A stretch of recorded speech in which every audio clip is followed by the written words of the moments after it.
সদাই করি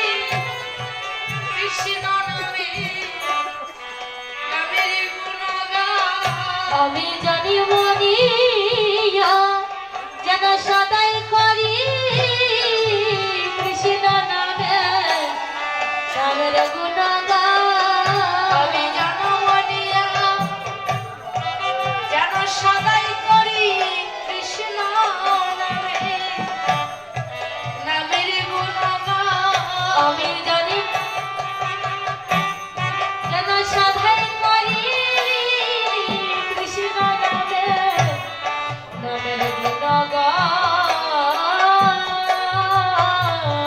যেন কৃষ্ণ বলে কাঁদে কাঁদে আমার প্রাণ।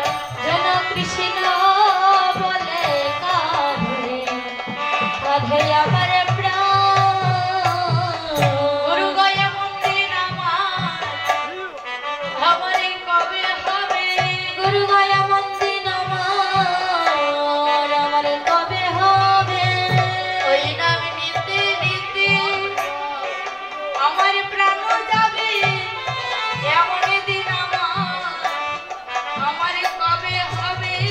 ওই নাম নিতে নিতে প্রাণ নিয়ে যাবে, এমন দিন আমার কবে হবে? ডাকি অপ্রাণ না, আমার অপ্রাণ না। ডাকি প্রাণনাথ প্রাণনাথ। ডাকি অপ্রাণ না, আমার অপ্রাণ না। ডাকি প্রাণনাথ প্রাণনাথ।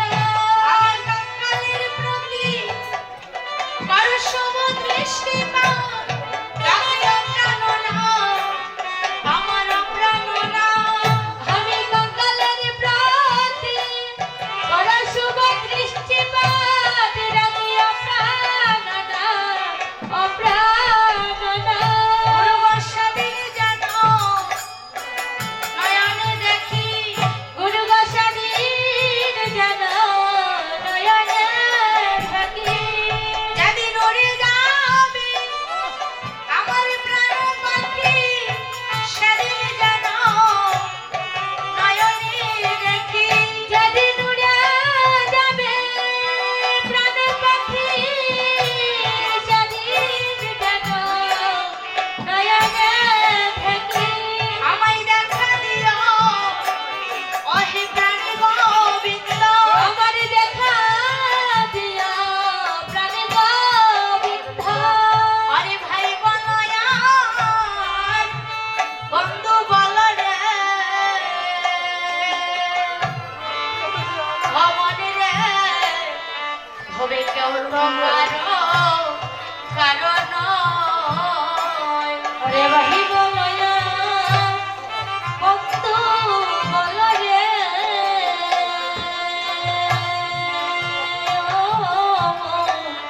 ধরে তোমার চরণ।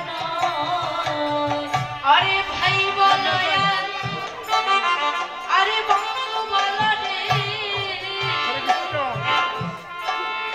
ও মনে রে হবে কেউ তোমারও ওরে ভাই বলয়া আরে বন্ধু বল রে,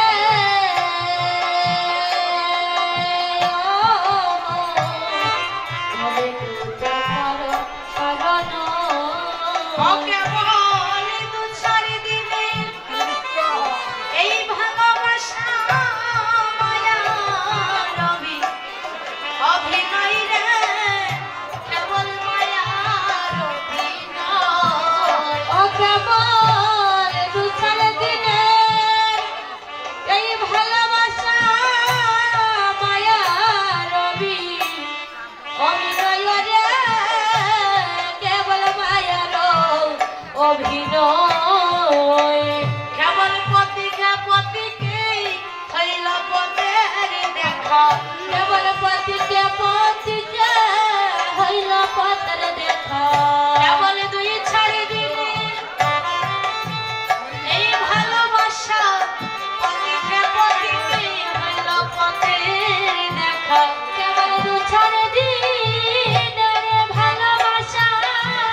আগে ভক্তবৃন্দ ভক্তিমতী মায়েরা যে যেখানে যে অবস্থায় বসে আছে সবাকার শ্রীচরণী আমি অধমার জানাই ভক্তিপূর্ণ প্রণাম সাদরে গ্রহণ করবেন। প্রণাম জানাই আমার মাতা পিতার চরণে, প্রণাম জানাই যিনি আজকের এই বৈষ্ণব সেবার আয়োজন করেছেন আমার কীর্তন জগতের গুরুদেব।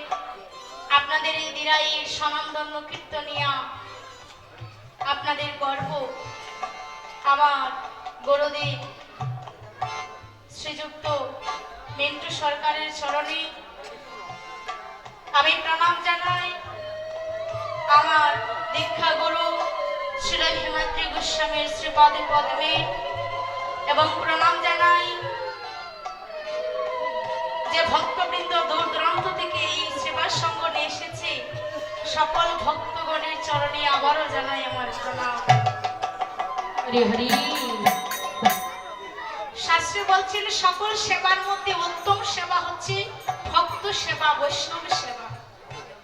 কারণ এই জগতে যদি ভক্তের কৃপা না হয় তাহলে ভগবানের কৃপা হয় না। এই জগতে দেখবেন যদি আপনাদের বড় ভাই বোন আত্মীয় স্বজন হয়, যদি আপনারা তাদেরকে নাম ধরে ডাকেন তাহলে তারা রেগে যাবে। কিন্তু যিনি অনন্ত কোটি বিশ্ব ব্রহ্মাণ্ডের মালিক ভগবান, ওনাকে যদি আমরা নাম ধরে ডাকি সেই ভগবান তাতে কখনো রেগে যায় না, করতে আরো ভক্তের কাছে চলে আসে। তাই ভগবান বলছে এই কলির জীবের মুক্তির একমাত্র পথ হচ্ছে এই হরিনাম সংকীর্তন। আর এই হরিনাম সংকীর্তন সবার ভাগ্যে তো হয় না মা। এই যে সাধুগুরু বৈষ্ণবীর সঙ্গ করা সবার ভাগ্যে হয় না। যদি পূর্ব জন্মের কোনো সুকৃতি থাকে সেই সুকৃতির ফলে সাধুগুরু বৈষ্ণবের সঙ্গ করা যায়। হরি হরি। তাই এখানে দাঁড়িয়ে কীর্তন করার মতো জ্ঞান ভক্তি সাহস কোনোটা এখনো আমার হয়নি। ভগবান বলছেন যদি ভক্তির কৃপা হয় তাহলে আমার কৃপা হবে, ভগবানের কৃপা হবে। তো আপনারা হচ্ছেন সেই সাধুগুরু বৈষ্ণব যাদের কৃপা হলে আমি কিঞ্চিত মাত্র হরিনাম কীর্তন করতে পারবো। তবে এই হরিনাম করতে গিয়ে আমার অনেক অপরাধ হতে পারে, ভুল ভ্রান্তি হতে পারে। নিজ গুণে নিজ সন্তান জেনে আমায় বৈষ্ণব অপরাধ থেকে ক্ষমার সুন্দর দৃষ্টি। ভক্ত কৃপা কাকে বলে? একটা ফুল বাগানের মধ্যে ফুলের বাগানে বাস করে মৌমাছি যারা ফুল আহরণ করে, ফুলের মধু আহরণ। আর গোবরের মধ্যে কারা থাকে? গোবরে পোকা। এখন সেই গোবরে পোকা আর মৌমাছি তারা দুজন খুবই ভালো একজন বন্ধু, দুজনকে খুব ভালোবাসে। তো একদিন মৌমাছি ডেকে ডেকে বলছে, আরে ও বন্ধু, প্রতিদিন আমাদের এত দিনের সম্পর্ক, আমরা এত দিনের বন্ধুত্ব, কিন্তু কেউ আমরা কোনোদিন কারো বাড়িতে গেলাম। তাই মনে মনে ভাবছি কি তুমি একবার আমার বাড়িতে চলে এসো। গোবরে পোকা মনে মনে ভাবছি, হেরি সারা জীবন তো শুধু গোবর খেয়েই গেলাম, বলি গোবরের স্বাদ বোঝা হলো, এবার একটু গিয়ে দেখি মধুর স্বাদটা কেমন। সেই গোবরে পোকাটা চলে গিয়েছে ওই মৌমাছির বাড়িতে। আর মৌমাছির বাড়িতে গিয়েছে, মৌমাছি আর কি দিবে খেতে? সে যেটা পান করে সেটা দিয়েছে। মৌমাছি কি করেছে? একটা ফুলের মধ্যে ওই গোবরে পোকাটাকে বসিয়ে দিয়েছে। বলছে, বন্ধু তোমাকে সেবা দেওয়ার মতো তো আমার কিছু নেই, তুমি এক কাজ করো, তুমি আমার ওই মধুটুকুই পান করো। এখন ওই গোবরে পোকাটা কি করেছে? ওই ফুলের মধ্যে দাঁড়িয়ে মধুটা পান করছে। যখন মধু পান করছে,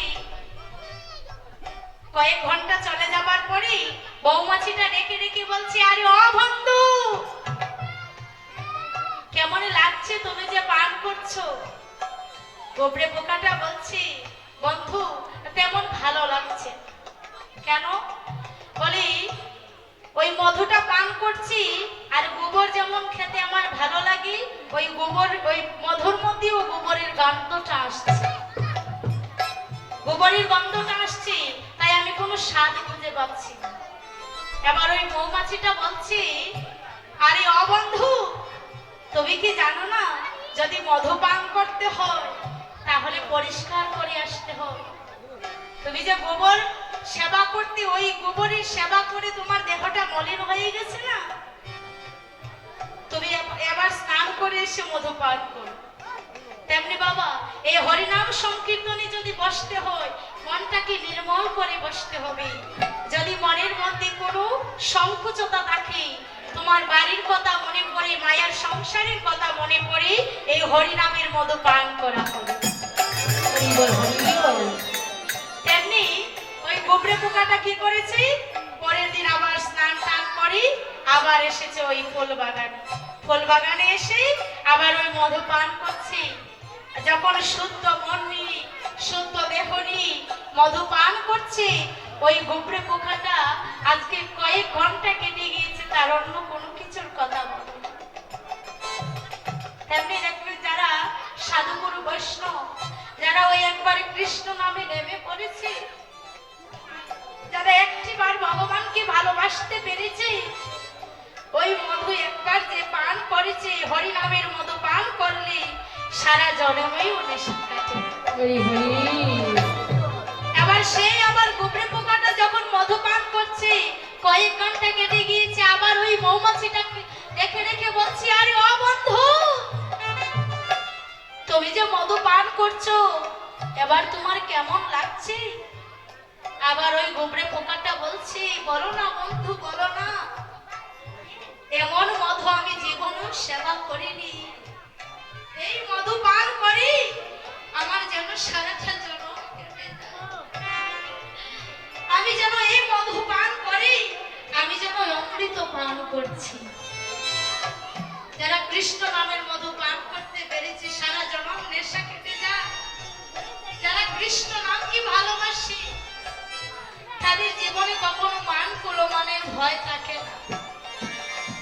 মধু পান করতে করতে ওই গোবরে পোকাটা সন্ধ্যা হয়ে গিয়েছে। মধু পান করতে করতে সন্ধ্যা যখন হয়ে গেছে, ফুলটা মজে গিয়েছে।